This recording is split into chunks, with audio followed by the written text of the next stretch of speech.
Hey everyone, Kyle here, bringing you some more Duelyst content.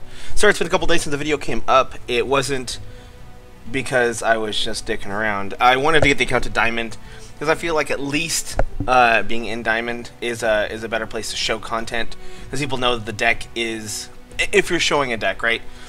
I feel like up to gold is actually pretty easy to get through once you have even without a decent collection, you know, once you kind of have the game down and some experience. Diamond is really where it's like the minimum, I feel, for testing decks and stuff like that. I don't usually have the time with my day job and working on that career to grind to S, and there's a lot of other games that I play, but I do love card games. So Diamond is where we're going to be at, and I hope that's okay with you. Today I want to show you a deck that I'm having a lot of fun with. I wanted to theory craft. It's not really spell high.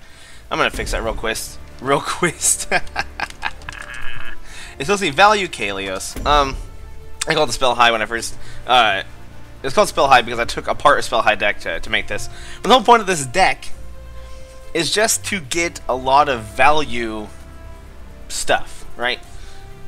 There's a couple things here that probably could be different, but it's fine. The deck has been doing fantastic. Its statistics right now, its win rate's probably about 70%. Very good. It's very fun to play. But yeah, so the point of the deck, before I break it down, is just to get high value plays. And with Songhai not having a lot of healing, I get hiccups every time I record, I apologize. With Songhai not having a lot of healing options, it's definitely a faction that has been geared towards trying to end games fast, and obviously with their combo style, you also want to kind of go for those burst combos, and it's very satisfying to do so. But I, being a lover of Sabotage Vitruvian, Helenar, Member Ferrari Magmar, you know, Big Abyssian, I like decks that have the potential to go real hard into the late game and get all that value. And I wanted to try to do that now with some of the new cards we got. And by some, I think I literally just mean like Eternity Painter and like Scroll Bandit and Flame Wreath. That's not the point. The point is, this is kind of a good stuff stack full of high value stuff. We have Juxtaposition, Inner Focus, Mist Dragon Seal, and Phoenix Fire as our spell package. That's all we have, because we are going to be getting a lot of spells from our opponent. Oh, and then of course we have Mind K Joni, because Mind K Joni is amazing. But mainly because we need some cheat spells. Obviously, they help us position our Katars and our Scroll Bandits, as well as trigger our Blue Conjurer. And they also let us shift around our Flame Wreath for some pretty cool lethal. I will try to bring up the replay, if I can find it, maybe in its own little like highlight video, where somebody had 19 health, and I did 14 damage by just jumping around a Flame Wreath, and then did Phoenix Fire general attack for the last 5 to kill them. Pretty satisfying. But okay, so I'll break it down. Just in case some new people have come in from the expansion, and they don't know about Songhai, I am going to explain all the cards. So Juxtaposition lets you switch position between any 2 minions, not just your minions. This is great for setting up backstabs with Katara and Scroll Bandit, as well as moving Provokes out of the way, running one of your other minions as far away as possible, and then juxing it with the Provoke to get it out in the corner. All kinds of stuff you can do. You can set up lethal, obviously by juxtapositioning minions to your opponent in order to do damage, again through Provoke if you have to. Also, you can do clever things like grabbing mana tiles, you know, moving a minion towards the mana tile, juxing it with a non-exhausted minion, and then moving that minion onto the tile, stuff like that. This will probably be a 2 of in favor of either another Phoenix Fire or a Zoe, but I raised it up to 3 mainly for Flame Wreath value. I see a lot of people running 2. Alexicon also is running 2 in some of the lists he showed me. So it seems like it's the right number, but since I cut down my Flame Wreaths to 2 from 3, I think that this going down to 2 would also be okay. Inner Focus, it's just a high value card. Being able to get 2 attacks with Scroll Bandit, Katara, getting both of your Phoenix Fires from a Lantern Fox right away. I say both because usually things have at least 2 attacks, so Lantern Fox generally seems to only get you 2 Phoenix Fires max. It's just a very good card. It's a very, very good card. It's one of Songhai's. It's kind of like having Flash Incarnate, in my opinion, in having Flash Incarnate in like Magmar. It's just one of those tools that is so important for your class and has potential to be so useful that you just run it. And again, we need more cheap spells to trigger our blue Conjurer. Katara, 1 mana, 1/3, backstab 3. Just in case, again, there are some new people. What backstab does is, if you're attacking from behind a minion, you'll not receive retaliation damage, and you'll do increased damage based on your backstab level. Backstab 3 means that this will do 4 damage from behind and not receive retaliation. Mist Dragon Seal, give a minion +1/+1 and teleport it anywhere. Once again, sets up those Scroll Bandits, sets up those Kataras, lets you steal mana tiles from your opponent, lets you do all kinds of awesome stuff.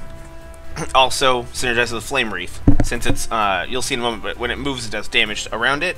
Phoenix Fire, regular old removal spell, 2 mana, 3 damage. That's always been a good mana to damage stat ratio in almost any card game, I would say. The only reason why this isn't a 3 of automatically is because we are running 3 Lantern Foxes, and we also have other ways to get spells. So generally we can find removal spells, and we usually, since we're going for the high value game, we're not worried about doing a bunch of burst burn. Though we can if we have to. Scroll Bandit, 2 mana, 1/3, backstab 1. Whenever backstabs, you steal a spell from your opponent's deck. Love this card. Puts in so much work. It messes up synergies in like Hallowed Grounds Lionar deck. It also helps us steal some of the obviously value spells from like Archanyst Vanar. It helps against other Songhai because almost all the spells in their deck will be useful for us. Just fantastic card all around. And Lionar has so many value spells, Sunbloom, Holy Immolation, just things that when we get, like Jexing into a Holy Immolation is brutal against your opponent. Zo, 2 mana, 2/3, Dying Wish. Random Songhai spell into your action bar, costs 1 less. This is in here 1, it's another 2-drop, and it's the only 2-drop that I really want to throw down in a standard placement. So if you're going first, you play it, you know, aggressively, as in in front of your general. If you're going second, you can kind of play the 2 of them in a line, 1 in the mana tile in front of you and 1 in front of that. A Scroll Bandit and Katara, we generally want to put them somewhere safe and then wait until we can do some shenanigans with our Bloodborne spell and stuff to get them in position. Which is another reason why I kind of want to up our Zo count to 3. Lantern Fox, 3 mana, 2/3. Whenever this minion takes damage, put a Phoenix Fire in your action bar. The reason why we're not running more than 2 Phoenix Fires? Fantastic card. I have seen lists in the past not run Phoenix Fire because of Lantern Fox, but for now I'm not gonna cut the Phoenix Fires.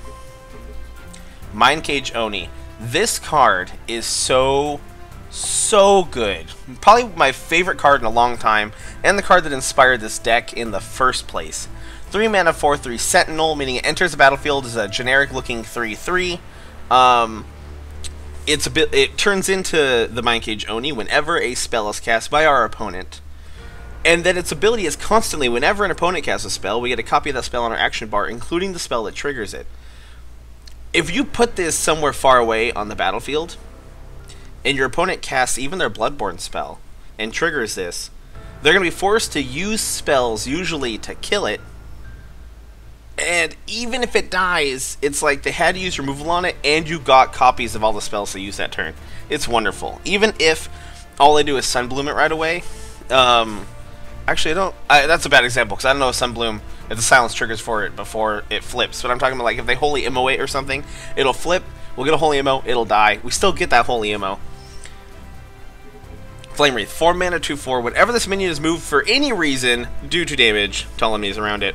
A Bloodborne spell with Kaleos being to blink an enemy 2 spaces. One of the reasons why I'm considering lowering our Jux count, since we do kind of have our Bloodborne spell to deal with that. This is a great card. It helps against Swarm, obviously. Helps us clear eggs against Magmar. It helps us break artifacts on generals. And as I said with that time that I did 19 damage, thanks to a Flame Wreath and some Inner Focuses and Mist Dragon Seals, etc., it's a fantastic card. And again, I will try to highlight that when I can. Maybe at the end of this video, actually. We have 3 copies of 4 Winds Magi. 4 mana, 4/4. Whenever you cast a spell, do 1 damage to enemy general and restore 1 health to your general. Obviously, in a faction that's lacking a lot of in-faction healing, not only does this help us get our opponent down by doing damage with spells, including our Bloodborne spell, but it helps us chip away at artifacts, chip away at our opponent, obviously, and it gives them an annoying thing that they have to spend time dealing with. That's kind of the whole point of this being a value deck, is to, and I feel so weird saying this about Songhai, but the whole point of the deck is to grind down our opponent with just value, and I'm having a lot of fun with that. Then, for the cards that really make this deck shine, we got Blue Conjurer, a card that, in my opinion, is so good in non-Archanyst decks that is worth running, because Archanyst minions, the fact that they can give you spell recovery, they can steal spells, they can draw you cards, they can make duplicates of spells you draw. There's so much value in the Archanyst set of in the Archanyst tribe of minions. The Blue Conjurer is wonderful, especially in Songhai. Sure, I'm not running owls, but I don't think you need to run owls in a list like this. We got Eternity Painter. Eternity Painter, 6 mana, 3/4. At the end of your turn, transform all near-random minions to 0/2 Pandos. Those are amazing. The fact that it's every single turn, it's not enter the battlefield. You get constant value. You keep making things into 0/2s. If your opponent doesn't remove it, usually they will. It's only 4 health. It's not too hard. But when you pado all their important stuff, especially against Lionar, where they're usually grouped around their general, for the most part, they don't always have 4 bursts, or at least 2 bursts from hand if they hit with their general. You'd be surprised how many times this guy sticks around for 1 extra turn. Often he'll die, but that value is still very strong. And then we got Calligrapher to end it, 3/7 Rush. Whenever he attacks at the end of your turn, you get 3 Songhai spells in your action bar. You can definitely burn cards with him. So I ran him as 2 for a long time, but he's so important for finishing out games sometimes, and for getting us that value train, and kind of, again, one of the reasons why the deck exists in the way it does, that I kind of had to keep him as a 3. It's just too important. But I think I'm going to go ahead real quick and make the juxtaposition Zoe change. People are probably kind of cringing about this because I think a lot of people, I could be wrong, but I feel like a lot of people aren't big on the Zoe fan base. I think Zoe's pretty darn good. Also, so I've been debating if I was going to play a match or show you a match. And I think in order to guarantee that I show you what I'm really talking about, there's been a lot of matches I've played lately that are good. And when I play matches, in order to prove to you guys I'm not cherry picking, which means playing until I get the best match possible, I think I want to show you a replay. As it was against, and you can see how the deck is doing. Well, I actually had some friendlies here. But it's doing very good. And it was against, I believe, this one. I'll check real fast. Yes, it was indeed this replay. I'm going to leave real-time on in hopes that the replay system will be a little less buggy. So my opponent is going to be playing a Hallowed Ground Helenar deck, which is a very high-value deck. I'm going to turn down the volume a little bit more here. Sorry. And that's why I want to showcase this one, because this is another deck that plans on going for like really late, high-value plays with the heals. I think it would be a good example of what this deck is capable of doing. Flame Wreath, one of the reasons why I've cut it down, it's not super useful against Lionar. Now here I was just trying to have some fun. So you're going to see me do some like, why the hell are you doing this shit stuff. I was literally just sticking around. It was my first game in Diamond. Literally, I couldn't lose any chevrons, so I thought, you know what, I'm just going to play as many freaky cards on turn 1 as I can, because that's what Songhai is all about, and just see what happens. I'm going to deny that for no reason at all. Not optimal, but that was on purpose. I do apologize to people that are like, why? Why would you? It ends up working out, I think, but that's not the point. It was for fun. But yeah, Flame Wreath, one of the reasons why I cut it down is because Lionar is very popular. Alabaster I don't see as much, though it is a deck that I see around, as well as Helenar's Hallowed Ground, all kinds of Lionar decks. I apologize. I'm also a little stuffed up this time of the year, so. And Flame Wreath doesn't really do a lot. 2 damage is great, but when we can only maybe just play it and blink it once, it's not always fantastic. So I would say the what is the word? The popularity of Lionel right now is one of the reasons why Flame Wreath has been lowered. If Flame Wreath ever drops to a 0 of, this deck is almost immediately better with Riva, just because the 1/1s are so good. But I really think that the Bloodborne spell for Kaleos is not given enough credit. We put away the Calligrapher. We don't need him this early in the game. We're going to split up our minions with the Diagonal here. 4 Winds Magi early on in the game. It's going to force our opponent to have to either go for early Holy Immolation or any type of buff. Maybe a Primus Fist or whatever onto this Mystic, and then suicide it into the Magi. And if not, it's going to help us get some of our health back here from killing that, I was sure with these things, Silverguard Knight? Yeah, so the Silverguard Knight, and oops, I shouldn't put my mouse over those spells. Make it block the screen. So some of the health back from killing the Silverguard Knight, as well as chipping away at this Zeron, since I know chip damage against Zeron isn't super important because she is going to start healing with her Scintillas, and the 4, I always forget what it's called, the 4 Wishes, or the Trinity Oath, I think, is maybe what the card's called. I always forget the name. 4 mana, draw 3, heal 4, whatever, heal 3, something like that. Yeah, it looks like if you leave it on real time, the replay system doesn't take a big old dump, so that's good. Now here, she does use a Holy Ammo, so it works. We're able to, yeah, we're going to take 6 damage this turn because she is going to use her BBS on the Mystic after it hits us as well. But I'm going to take 6 damage here. That's pretty rough on like turn 2, but it's alright. We can handle it. 4 Winds Magi basically got a pretty low value Holy Immolation out of our opponent, which is all we could really ask for, since Holy Immolation is such a high value, very swing oriented card. Swing oriented, I mean, since it does heal something and do 4 damage AoE, it can completely win games if your positioning isn't the best. Play another Magi here, again, just in a more annoying place. I'm using my body to block it. It's going to give me a little bit of health back from taking that Holy Immo. And if it stays alive, doesn't get silenced, it's going to have some good synergy with these Phoenix Fires we're getting off of our Lantern Fox. It still seems really loud. Hopefully it's not way too quiet now. I still have to work on getting my Duelyst sound levels correct for recording.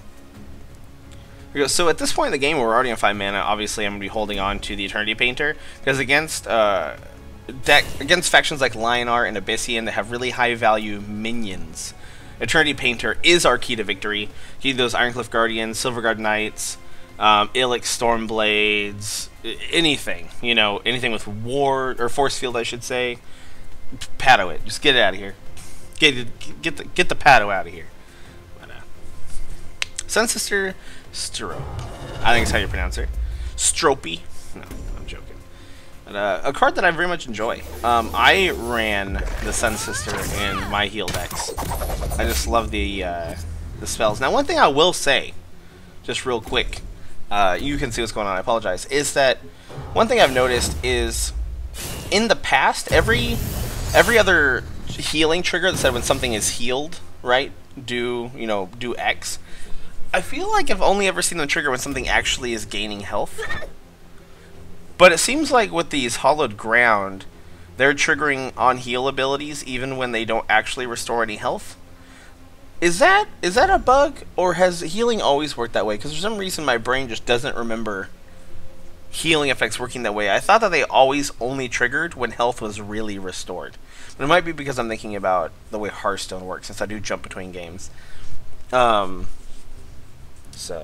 like here you'll see Sunriser only gets to kill this Magi because of the way that Hallowed Ground works. Granted, well actually that's false, because here Zeron is actually injured, but it has to be in games where a fully healed minion is standing on Hallowed Ground, and then it gets healed for 0 and Sunriser will do its 2 damage. I don't know if that's supposed to happen or not, but regardless. She did make the mistake of leaving our Eternity Painter alive.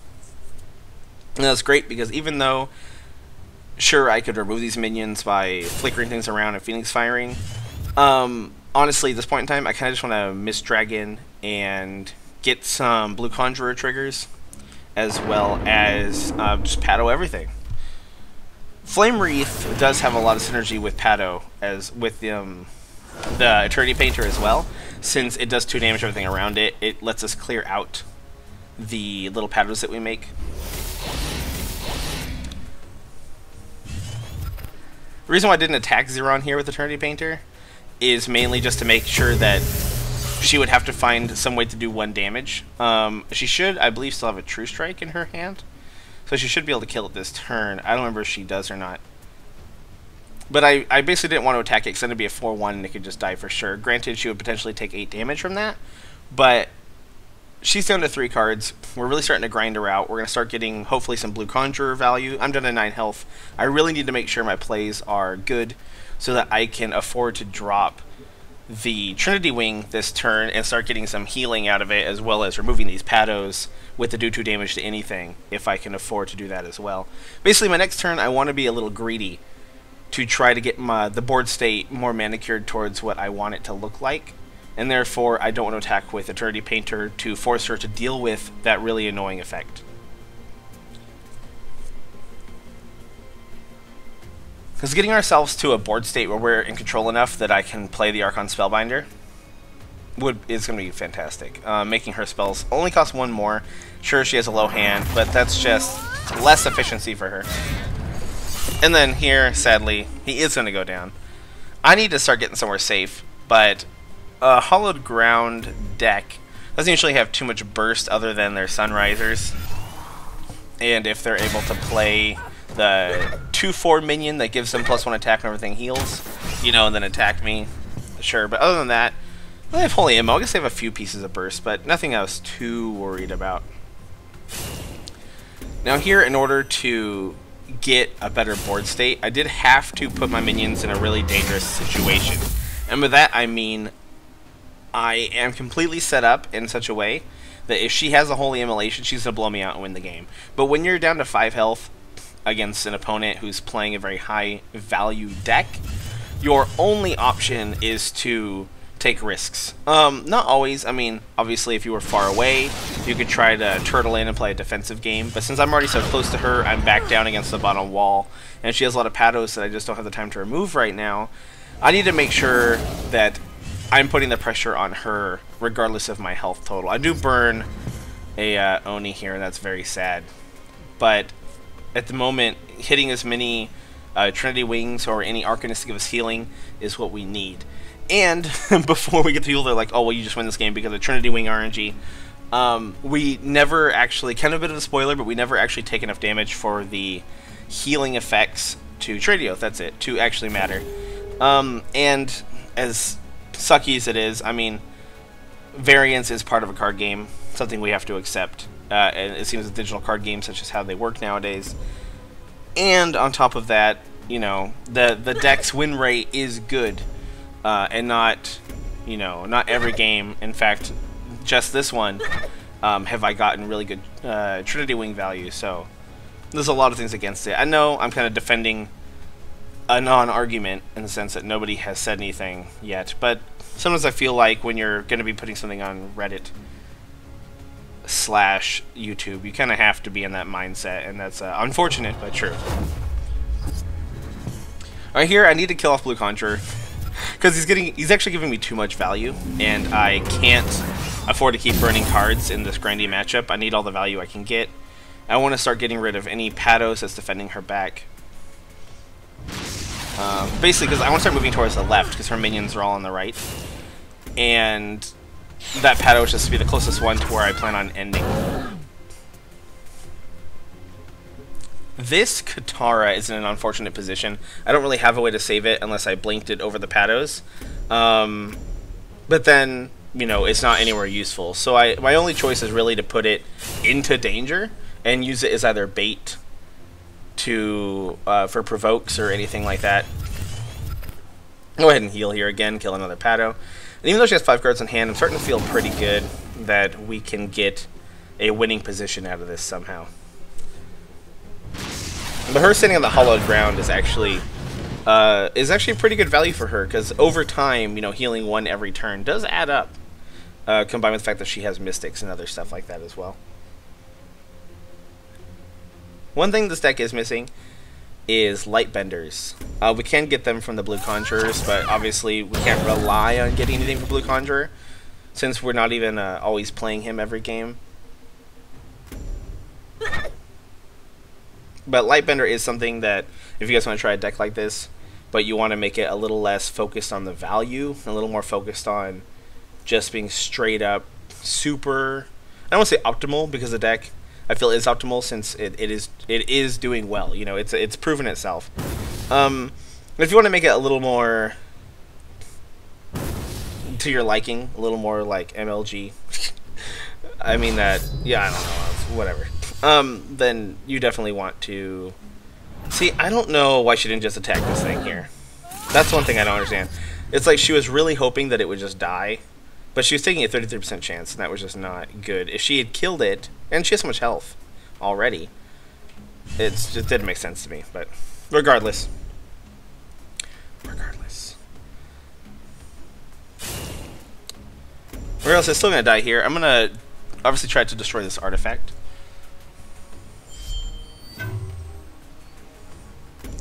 So we're going to get that Katara value. Katara, am I saying the right thing? I always double check this card because I'm using it for the first time. I've never been a fan of it until recently, when I realized how good it actually is. He's trying that once again, that's what I'm telling you, man. Eternity Painter. Just getting rid of those high value minions. Now she does have 4 attack, which is very dangerous for us, because she can basically kill anything we want to play whenever she wants now. We just have to hope that she doesn't get so much healing yet again that we can't kill her from this point. We do have a Phoenix Fire in our hand. We don't really have any ways to reactivate this Katara in our hand the turn we play it. And I don't really want to be trading blows with her with our general, even though we have 3 attack and the potential to have 4 attack. We do have Calligraphers, which will help us gain lethal.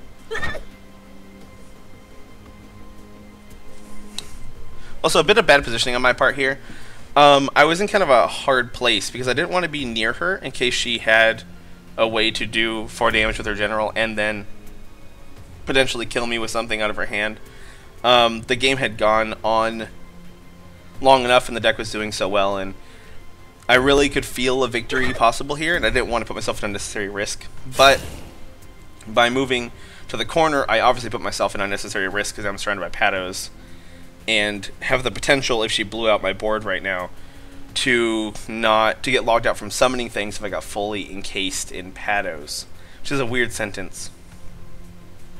She does get a Scintilla here, which was a little bit of a sinking feeling, because all of a sudden it felt like it'd be a lot harder to kill her, and it's true, it would be, but she's not going to clear the Eternity Painter this turn, meaning we can continue to Pado things to our heart's content.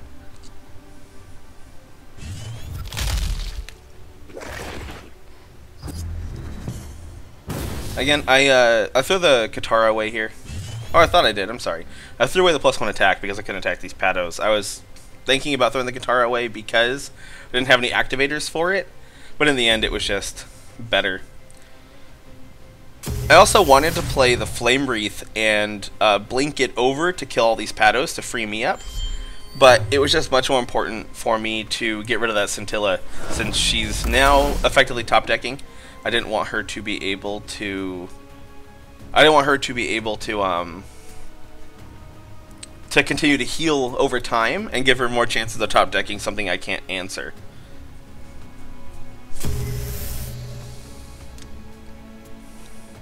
And here yet again, looking back at this, had a bit of a bad positioning. I tried to play my minions other than Eternity Painter in such a way that she couldn't get to them with her general. But honestly, I think I should have played the Flame Wreath a little less safe, to make the general have to decide if she's going to attack Eternity Painter or Flame Wreath. Because if she... both had their benefits. Flame Wreath will kill the Pados, Eternity Painter will Pado everything. We should have to make a decision But this is also bad positioning because, again, if she has a Holy Immolation, she can kill the Eternity Painter with her General. She can move the 1/3 down into the L of minions I have and blow them up, and I'm literally locked out of the game at that point. I would have no way of... I'd have no way, potentially, of summoning minions. Granted, obviously, I can Phoenix Fire a Pado and then play a Calligrapher in order to attack immediately and draw some spells, but it's just too risky.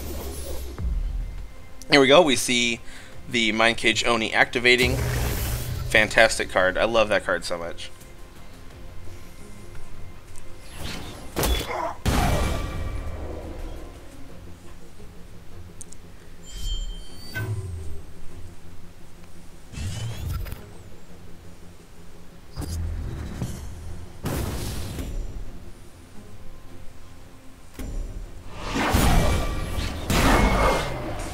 I figured where the Oni is, she can't get to him with her General, so he will be safe from...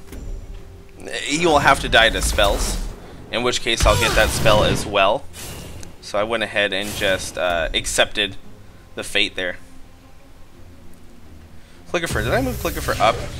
I did not. Here I should have moved Calligrapher straight up, again, to divide her attention between a few groups of minions. I keep doing this poor positioning where I leave my minions in such a way that Holy Immolation is a blowout. Sorry, I'm saying a lot all of a sudden. And then here she just concedes. She concedes the game. But there we go. That's how the deck works. This is how the deck wants to play out. And generally it can't, as long as you keep control of the early game. We didn't get to see too much, if at all, actually, any Scroll Thief shenanigans. That card is very strong. Especially because you can a little more reliably predict what you're going to get from it. At least a pool of spells. Obviously, you'll get... You know from the other ones that it'll be Songhai. But it's a more refined pool of spells you can predict from Scroll Thief once you identify what your opponent's deck is. But there we go. I hope you guys enjoyed the deck. Again, just a quick... Oops. just a quick oops. Just a quick rundown. High value deck. Your goal is to make sure you always have a handful of wonderful spells. You want your blue conjurer value. You want your Mind Cage Oni value. You got your Calligrapher. You know, gonna paddle everything. Deck is great. Deck is so much fun. Its curve is weird. We got a lot of low numbers all over the place. We don't got any 8 or 9s, but that's fine. It's Songhai. All right. Excellent. Hope you guys enjoyed. And I'll see you all in the next video.